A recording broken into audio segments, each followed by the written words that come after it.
네, 자 주말 휴일, 뭐 결혼식, 뭐 이런 갑자기 상을 당하는 경우도 많고요. 또 결혼식도 많이 있습니다. 당연히 축하해줘야 되고 당연히 위로를 해줘야 되죠. 그런데 이게 한 건도 아니고 두 건, 세 건, 뭐 많게는 뭐 때 되면은 막 대여섯 건씩 들어옵니다. 이런 경조사비가 부담되는 것도 사실이죠. 가뜩이나 경제가 어렵다 보니 고민은 더 깊어질 수밖에 없는데 그 경조사비 이광현 기자가 주는 사람의 마음을 한번 들여다봤습니다. 직장인 이동민 씨의 달력은 평일보다 주말이 더 빽빽합니다. 이달에만 결혼식이 4건, 심지어 예식이 겹치는 날도 있습니다. 좀 사실 부담이 좀 되죠. 제가 쓸 수 있는 현금의 어떤 부분이 있는데 그거에 대해서 좀 오버를 하게 되면은 사실 뭐 다음 달에 다다음 달에 금액을 좀 땡겨서 미리 쓴다거나. 경조사비에 대한 고민은 직장인만의 문제는 아닙니다. 자영업을 하다가 은퇴를 하고 노후를 보내고 있는 박찬기 씨. 여든의 나이를 바라보는 그에게는 고이고이 간직해온 특별한 장부가 있습니다. 나도 언젠가는 돌아올 거 아니냐. 결혼시킬 때가, 경사가. 돌아올 때 내가 이걸 보고 나도 보내야 할 거 아니냐. 정말 경조사를 많이 챙기시는 분이요? 아이고, 수도 없죠. 수입이 한정된 어르신들에게 경조사비는 부담일 수밖에 없습니다. 그러다 보니 축하해주러 갔다가 씁쓸함만 안고 돌아오는 경우도 있습니다. 호텔 가서 식대가 8만 원짜리다, 7만 원짜리다 할 때는 나도 모르게 비상금 꺼내서 10만 원을 내놓게 되더라고. 한 설문조사 결과를 보면 직장인은 한 달 평균 9번 가까이 경조사에 참석을 하고 대다수는 경조사비 지출에 부담을 느끼는 것으로 나타났습니다. 어르신들의 경우 국민연금으로 받는 돈의 16%는 경조사비로 쓰는 것으로 나타났습니다. 경조사를 잘 치르는 것이 내가 삶을 잘 살아왔다라고 하는 자기 만족감을 주기 때문에 고비용에도 불구하고 지속적으로 관행이 이어지고 있는 것으로 보입니다. YTN 이광현입니다. 네, 친분 정도에 따라 가야 할지 말아야 할지 또 간다면 얼마를 내야 할지 참 애매한 게 바로 경조사비가 아닌가 싶습니다. 자, 뭐 이게 좀 개인적인 얘기도 될 수 있겠습니다만 두 분 같은 경우 일단 팀장님은 한 달에 평균 경조사 몇 건 정도 됩니까? 미니멈 12건입니다. 매주 4건, 적으면 3건이고요. 예. 그러니까 이제 이런 거 있잖아요.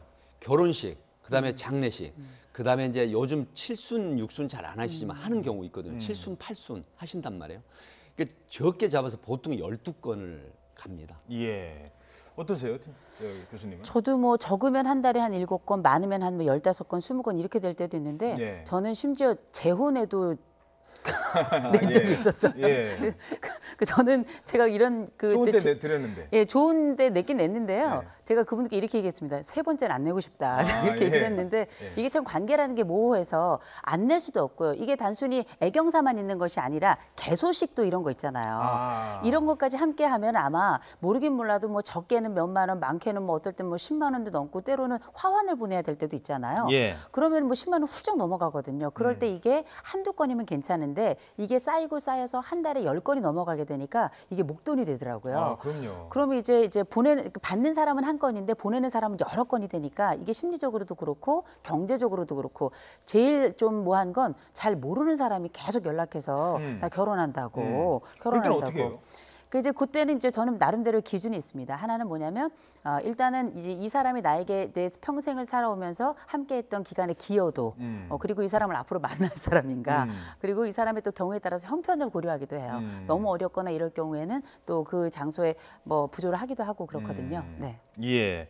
그 어쩔 수 없이 참석하는 경우도 사실 많지 않습니까? 물론 다 가고 돈만 많으면 가서 다 해드리고 싶은데 그 참 구분하기가 좀 애매할 것 같아요. 네, 사실 그렇습니다. 그러니까 그 말씀하셨지만 사회적으로 인연이 됐던 사람이 나하고 어느 정도 친밀도가 있는지 이걸 따지게 되거든요. 그런데 또 이런 경우 있죠. 내가 있었던 행사에는 한 번도 안 온 분이 연락이 오는 경우가 있거든요. 초대가 오는 경우 있거든요. 이런 경우에는 이제 주저하게 됩니다. 그런 경우에는 대부분 가지 않게 되거든요. 그래서 소위 품앗이라는 그런 부분이 있는데 예. 그 범위를 벗어나는 경우 이런 게 있습니다. 또 내가 2번, 3번 갔던 행사에 그분이 정작 내가 어떤 행사에 초대를 했을 때는 안 와버린 경우가 있거든요. 그런 게 이제 주변에서 사회적으로 굉장히 비난을 받는 소리인데 이런 경우 있죠. 어떤 분은 자기가 왔던 부분들을 전부 메모를 다 해놓습니다. 그리고 반드시 찾아가서 다시 품앗이를 하는 분들이 있거든요. 이게 사실은 가장 정상적인 양심적인 그런 품앗이라고 저는 생각을 해요. 예, 알겠습니다. 자, 뭐 좋은 뜻에서 시작한 경조사비가 지금은 오히려 스트레스가 되고 있습니다.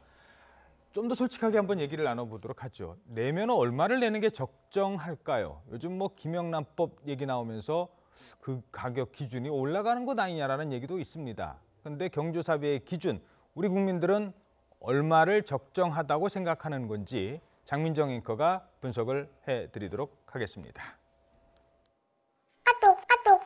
네, 이번 주에도 어김없이 날아든 청첩장, 간혹 고지서처럼 느껴질 때도 있죠. 3만 원이냐, 5만 원이냐, 10만 원이냐. 축하의 마음은 얼마로 표현해야 하는 걸까? 갈등이 있는 것도 사실입니다.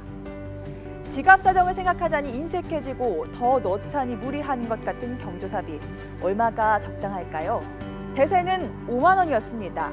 올해 이뤄진 한 설문조사 결과를 보면 10명 가운데 6명이 5만 원을 낸다고 답했고요. 10만 원을 낸다는 사람도 10명 중 2명 이상이었습니다. 아직도 얼마를 내야 할지 알쏭달쏭하시다고요? 그렇다면 이렇게 계산해보는 건 어떨까요? 인터넷에 떠도는 적정 축의금을 계산하는 방법인데요. 재미로 준비를 해봤습니다. 예를 들어 결혼식에 초대를 받았습니다. 그렇다면 우선 결혼하는 이가 나와 얼마나 친한지 친분 관계를 따져봐야 하고요. 예식장의 식대와 답례품 시세까지 고려해야 한다고 합니다. 여기에 이전에 내가 받았던 경조사비를 염두에 두고 결혼식에 갈지 말지, 간다면 몇 명을 데리고 가는지 대입해야 소위 욕먹지 않는 적정 축의금이 나온다는데요. 이게 끝이 아닙니다. 친하다고 생각해 거액을 넣었다가 나중에 사이가 멀어질 수도 있으니 친분 관계의 미래 가치까지 세세하게 계산해봐야 한다고 합니다. 경조사비 하나의 인간관계를 되돌아보게 된다는 이야기까지 나오니 마냥 웃고 넘길 얘기는 아니죠. 꼭 가야 하나 내키지 않는 경조사도 있다고 합니다. 저도 이런 경험이 있는데요. 고등학교 졸업한 뒤에 왕래조차 없다가 오랜만에 연락이 와서 나 결혼에 와줄 거지? 라고 초대하는 친구가 그렇고요.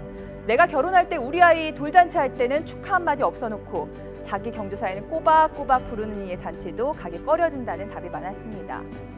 좋은 일은 함께 기뻐해주고 어려운 일의 슬픔은 나누자는 의미의 경조사비.